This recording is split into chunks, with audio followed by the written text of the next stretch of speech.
चैत्र महिन्यामध्ये चैत्रागौरीला नैवेद्य म्हणून कैरीची डाळ किंवा डाळ कैरी याचा नैवेद्य केला जातो.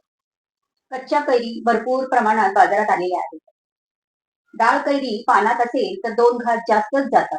चवीला गोड, आंबट, तिखट फारच सुंदर लागते. डाळ कैरी बनवण्यासाठी लागणारं साहित्य पाहूयात आपण. इथे कैरी घेतलेली आहे ही आपण अख्खी. ती किसून घ्यायची आहे. 3 चमचे कैरी घ्यायची आहे. 1 वाटी आपण डाळ घेतलेली आहे, हरभऱ्याची डाळ आहे. ओलं खोबरं घ्यायचं आहे, 3 टेबल स्पून आपण याच्यामधलं ओलं खोबरं घेणार आहे. चवीपुरता मीठ.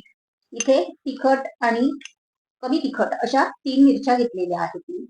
1 चमचा साखर घ्यायची आहे आणि फोडणीसाठी लागणारं साहित्य ते आपण नंतर बघू. आता प्रथम आपण डाळ स्वच्छ धुवून घेऊया. स्वच्छ अशी डाळ धुवून घ्यायची आहे आणि ती आपण 4 ते 5 तास पाण्यामध्ये भिजत घालून ठेवून द्यायची. पाहू शकता. आता आपण पाणी बाजूला ठेवू आणि यामध्ये डाळ बुडेल इतकं पाणी आपण ठेवून द्यायचंय आणि ती 4 ते 5 तास आपण भिजून घेऊयात. आता 4 तास झालेले आहेत. पाहू शकता डाळ ही छानपैकी फुगून अशी वरती आलेली आहे आणि मोकळी पण झालेली आहे. तर हे दाणा आता आपोआप फुटतोय. आता आपण एका मिक्सरच्या भांड्यामध्ये ही डाळ काढून घेऊया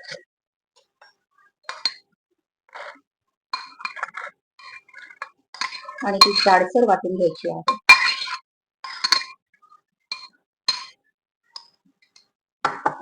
त्यामध्येच आपण 1 चमचा किसलेली कैरी ती घालून घ्यायची आहे.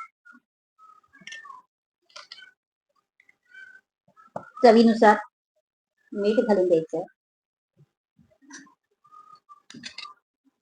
त्यानंतर हिरव्या मिरच्या करून घालायची आहे.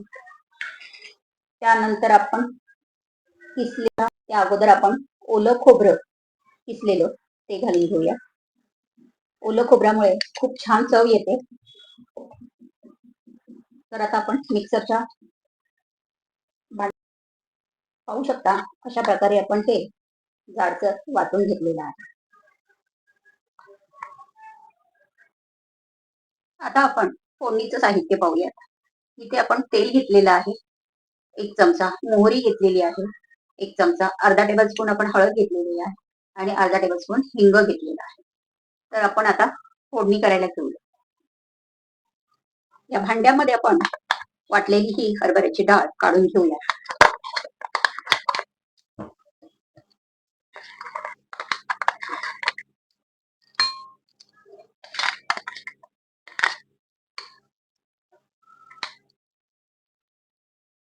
आता त्यामध्ये आपण आवडत असल्यास कैरीचं 1 चमचा किसलेला कैरी हे घालून घ्यायची आहे.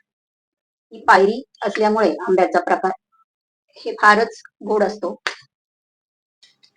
मिक्स करून घ्यायचं.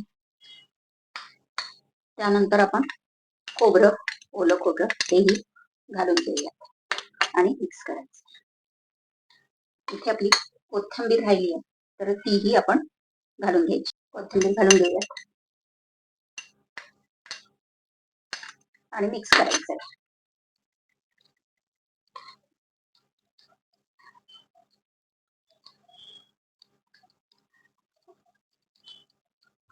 आता आपण फोडणी द्यायला घेऊ.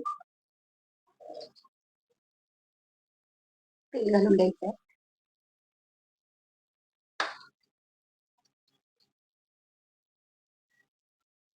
तेल तापलं की मोहरी घालून घ्यायची.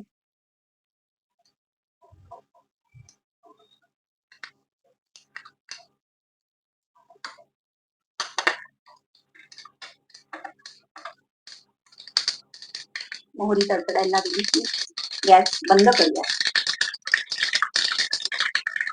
आणि आपण हिंग घालायचं. हिंग झाल्यानंतर आपण हळद घालून घ्यायची. आता आपण त्यावर ही फोडणी घालून घ्यायची.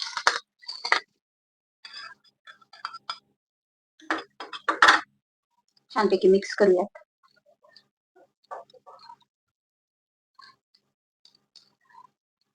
कैरीची डाळ किंवा आंबा डाळ नक्की करून बघा. चवीला फारच सुंदर लागते.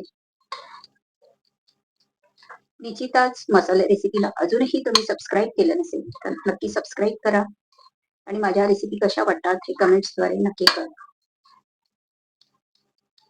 पाहू शकता खूपच छान ही डाळ झालेली आहे आणि तुम्हाला मी आता टेस्ट करून सांगते. तुम्हाला सांगते कशी झालेली आहे. अप्रतिम. मस्त. नक्की करा. मस्त खा, हेल्दी राहा. पुन्हा भेटू नवीन रेसिपी.